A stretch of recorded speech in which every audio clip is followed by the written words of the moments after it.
Good morning, I'm Wanda with Jimmy Branch Homestead, and today we are going to be canning cold packing pork. And so for this pork, I purchased whole pork butt with bone in as a Harps store value item this week, and so I got this at $1.79 a pound. And to do that, I had to buy the whole pork butt, not just the shoulder roast. So this is the shoulder roast and all of the entire pork butt in one. My total cost on this particular package was $21.76. It was for 11.6 pounds. At $1.79 a pound. So great buy. So I will start out by taking this out of the package and cutting the fat off. And then I'll be back. Okay, I've got the outside cleaned up and it's looking pretty good. I'll bring you in a little closer to see. You're not going to get it all off. Again, it's pork. But as I continue to cut this into chunks and I come across big spots of fat, I will be cutting it out. But you can see here where I was talking about you end up with some valleys where it's just all fat, and I've cut that out. I cut the fat off the top and the bottom. And we're going to be saving the fat. So we're going to either render this down for lard or we'll use it in sausage making. So I will be putting this in probably about 1 to 2 pound packages in the freezer. I had another roast and it had, whole butt, and it had 3 times as much fat on it. So that'll give me a lot of fat for the freezer. But let me continue to work on cutting this up now into pieces for canning, and then I will bring you back.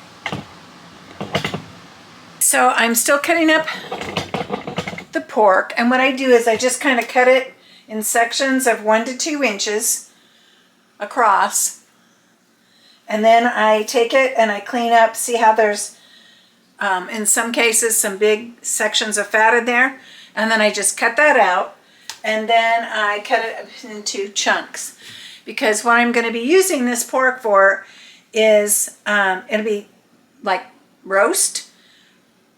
I can use it as a roast and just throw in vegetables with it and bake it to warm it up, because it's going to be fully cooked when it's canned. So it will make for quick, easy meals. Or I can drain the juice off and just pull it apart for pulled pork. So I'll be able to make a lot of quick, easy meals out of this pork. So I'm going to continue on cutting it in strips. I will come to the bone, and I'll try to remember to bring you back when I'm working on the bone, because you want to use your knife and cut along the bone to get as much meat off the bone as possible. So let me continue on cutting this up into chunks, and I'll be back with you. Okay, so I've been cutting it off in strips, and I've now hit the bone.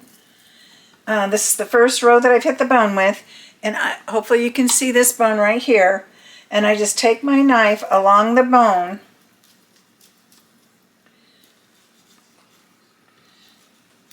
and cut that strip off. And so I'll continue to do that. Like, here's another strip.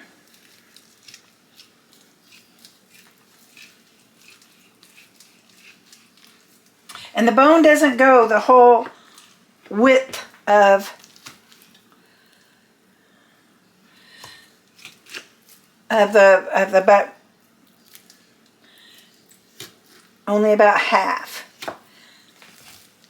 So I'm trying to get it to where you can see it. So I've cut this strip and it's along the bone, and I just take my knife, and it's easiest if you use a curved knife like this. This is one of my knives I bought specific for butchering, because it's also great when I butcher and cut up our deer.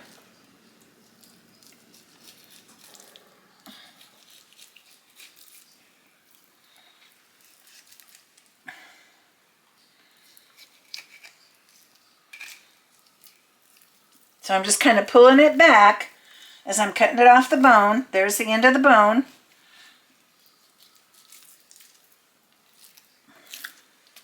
And then I'm going to come up under the bone and do the same thing to cut it away.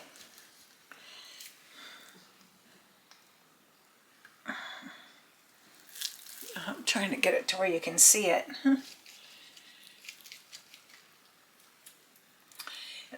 This particular bone, you know, it kind of curves here on the one side, and I just kind of cut it along the curve.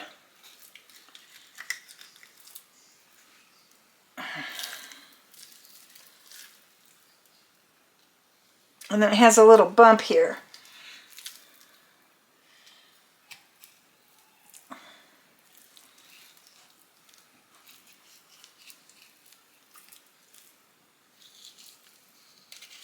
Again, just working your knife around the bone.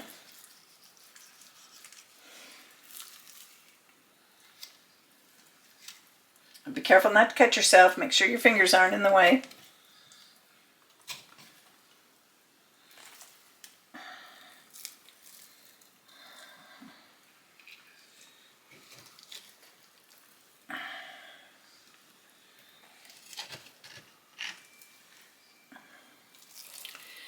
Okay, so let's see where I can.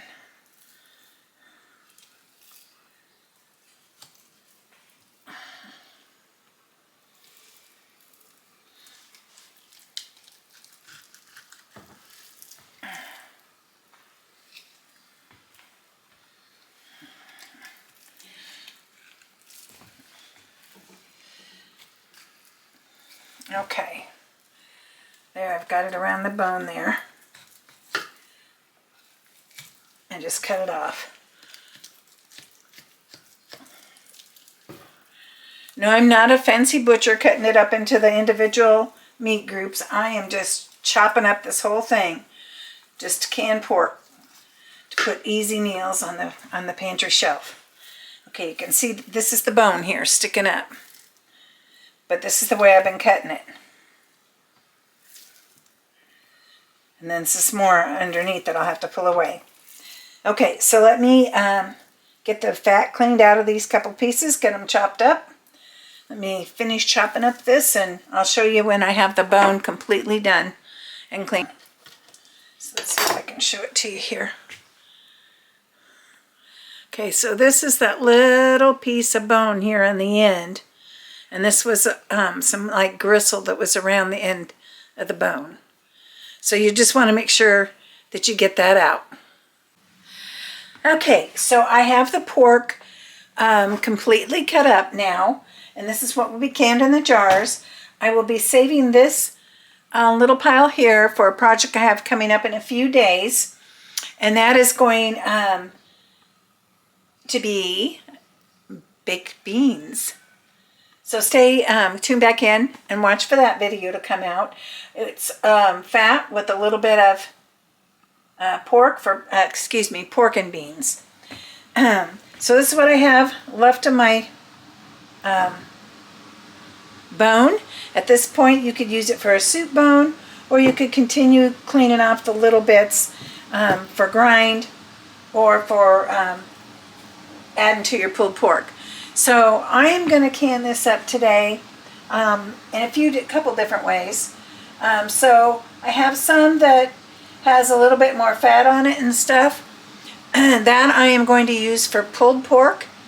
And the clearer chunks I'm going to can as a roast with vegetables. So it will be a ready meal on the shelf. Now the pulled pork will be pretty ready too. You'll just need to dump it in a bowl or something and pull it with a fork, and then put barbecue sauce on it and warm it up. It'll be a quick, easy meal. So let me, and then don't forget, I have the fat over here, which I will put in the freezer for either sausage or rendering down for lard. So nothing's going to waste. This is my little waste pile right here. It's some bloodshot that I cut out, little pieces of bone, and gristle. And that is all the waste besides the bone, if you're not going to use it for soup, out of that whole rump, whole butt roast, or whole butt, excuse me. Okay, so let me kind of get this put away and this put away and get the jar set up, and then I'll be back with you in a moment. Okay, so I have covered my pork in the bowl, and I'm going to put this in the refrigerator while I prepare the rest. Plus, I need to go take care of a couple chores real quick, and then I can be back. Okay, so I have all of my meat cut up. I have that in the refrigerator while I cut up the vegetables. And now I'm going to go ahead and put things in jars. So I'm going to start off with a few chunks of meat. What I'm making here is basically a pot roast dinner. So each quart, I'm going to have kind of mixtures here of, we'll see how far it goes.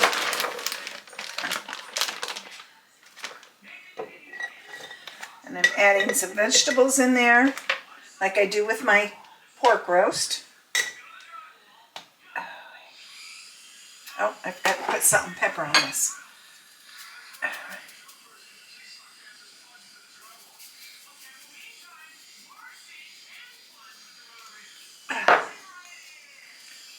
I like to put salt and pepper directly on the meat. I do use a salt and pepper rub when I make my roast in the oven. Oops, didn't put pepper in there.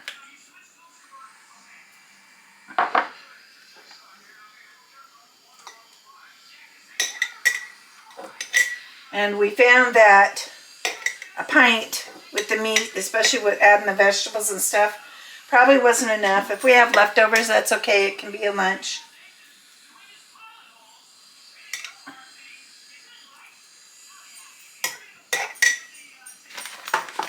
So the time on these, whether I was putting straight just meat in here or the meat and vegetables, will be the same. And since I'm canning in quarts, that will be 90 minutes.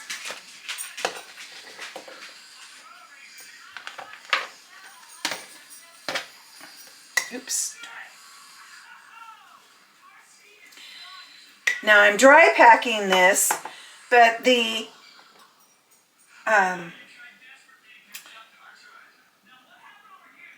meat will cause its own juice, and so that will be enough juice in there. Especially since this is pork, and of course it has a little more fat on it than other meats. And I'm just kind of loosely packing it in there. Let me see if I can fall a small piece. And I don't want to really go up past the shoulder. So that's how I'm leaving space in there. Okay, so that one's ready.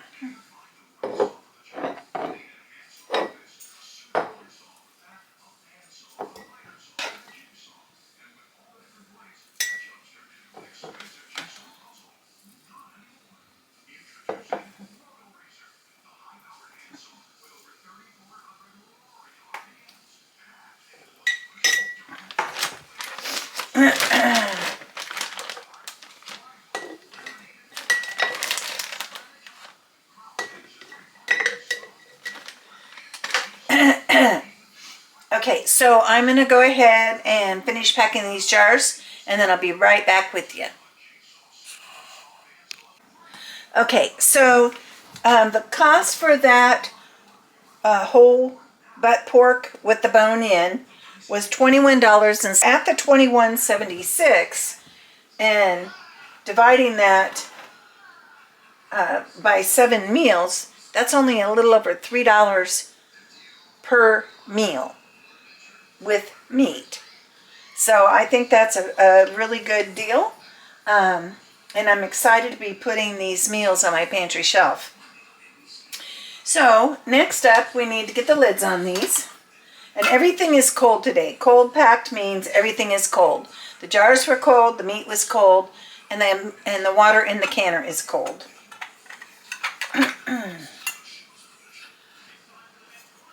Oh, So first of all, I want to clean the rims just to make sure there's no salt, pepper, or fat content on the rims to help ensure a seal, a good seal. I don't really see anything on these jars, but we're just going to make sure.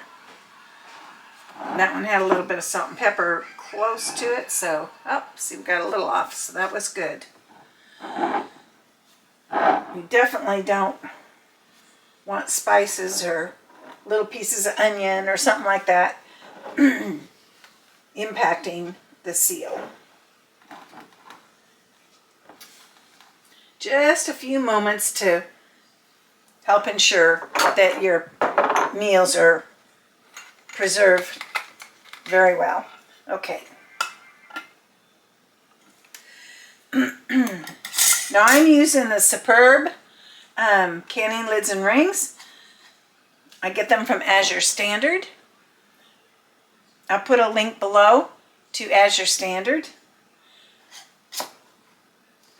But you just finger tighten these. So I always say just spin them a little bit, and then when it stops, give it a little more.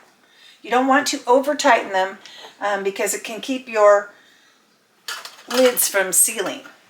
That air has to be able to escape.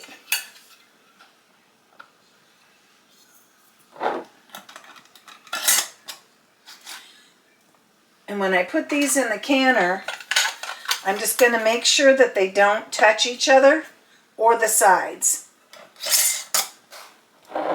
Now, in my canner, I put 3 inches of water approximately before you put the jars in. And I find that that's about 5 quarts of water. So I've already done that, so the canner's ready to receive my canned goods here. Oops.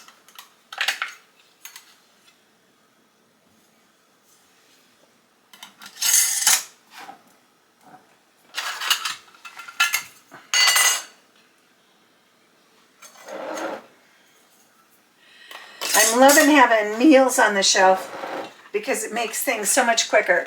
You know, whether we've gone to town for the day or got busy and just forgot to take something out for dinner, this will make for a very quick dinner. Plus the cost savings. Okay, got all the lids and rings on. We're going to go over and put them in the canner.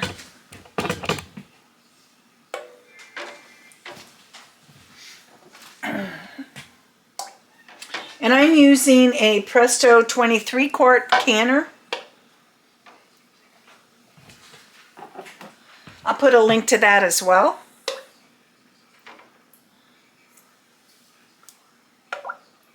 Ooh, supposed to hold 7, so I got to squish them up a little. And back. Want them close to the wall but not touching.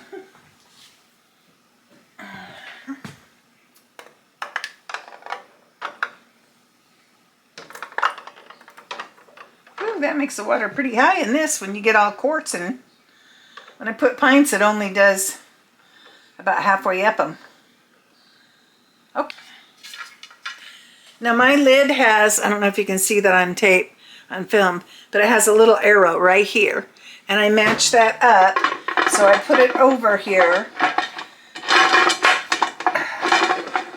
I have to find where it drops down. There it goes. And then I have to, these two V's will match up, and then I have to pull the handles even so the handles be together. Okay, at this point I'm going to turn on the burner at medium heat. I want to bring up the heat slowly, not too quickly. And then when it starts to vent, I'll bring it back. Okay, I'm back, and the steam is coming pretty well out of the steam vent. So at this point, I'm going to turn the timer on for 10 minutes.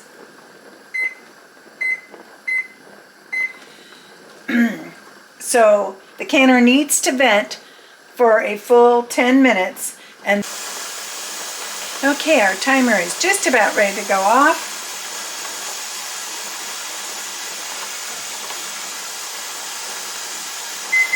There it is. Okay, so at this point you can see the steam's really rolling out of there. It has been for 10 minutes. And next I'm going to put on the weights. Now for the Presto 23 quart that I have, it is an older model. I've had it for a long time, a lot of use. And it comes with 3 parts to its weight. The middle part is for 5 pounds of pressure, and 1 ring brings it up to 10 pounds of pressure. There is a 3rd ring if you need to process for a 2nd ring, a 3rd piece, if you need to process at 15 pounds. But for my elevation of just under 500 feet, I'm processing at 10 pounds per pressure. So I put the weight on there now, and we don't start the timer yet. We need to wait till the weight is rocking gently and consistently, and then I will bring you back so you can see what that looks like. Okay, I'm back and my weight is gently rocking. So at this point I have turned down my burner to medium-low. It depends on your stove if you will need to do that, but I have a gas stove and it cooks really hot. So I find that for processing, keep this constantly jiggling at a steady pace, I just put mine on medium-low. So it's starting to rock just a little bit harder. I'm just about ready. Okay, that's rocking pretty good. So at this point, I'm going to set the timer. If I were using pints, it would be for 75 minutes, which is required for meat. And since I am using quarts, I will set it for 90 minutes.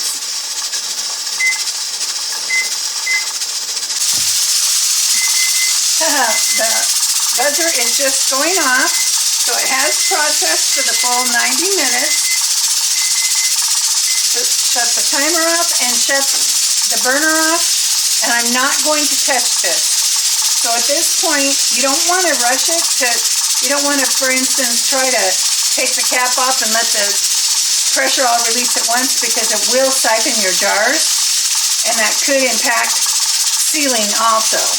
So at this point, I just let it slowly reduce in temperature all by itself, and once the pressure is completely down and the canner is pretty cool to the touch, then I can take out the jars, and not until then. So I'll come back when the food's taken out and show you what that looks like, but we're going to go ahead and just let this rest. Okay, the pressure has all been released from the canner. And all my jars are sealed. If you wait long enough, they all seal in there before you bring them out.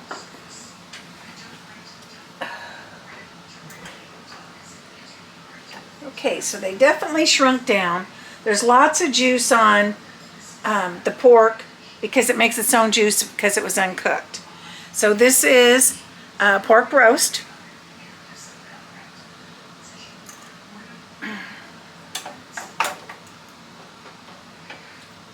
And this one is too.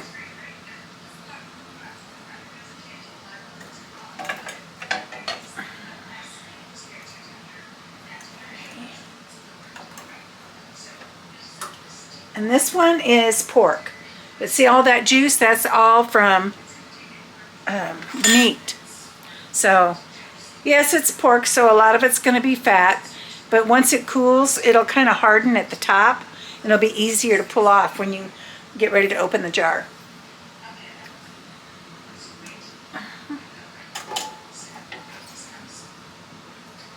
And that's the other all pork. And I'll be able to use that for, barbecued pulled pork. I can just dump it in a bowl and pull it with a fork. Or I actually have some pullers, but and then these others are all pork roast with the vegetables already, so I can just dump it in a dish and warm it up.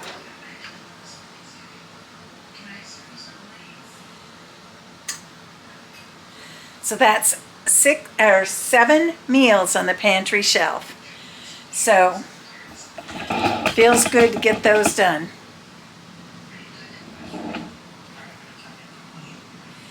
So if you're enjoying this type of video, please give me a thumbs up to like and subscribe, and even share my videos with your friends on Facebook or other social media.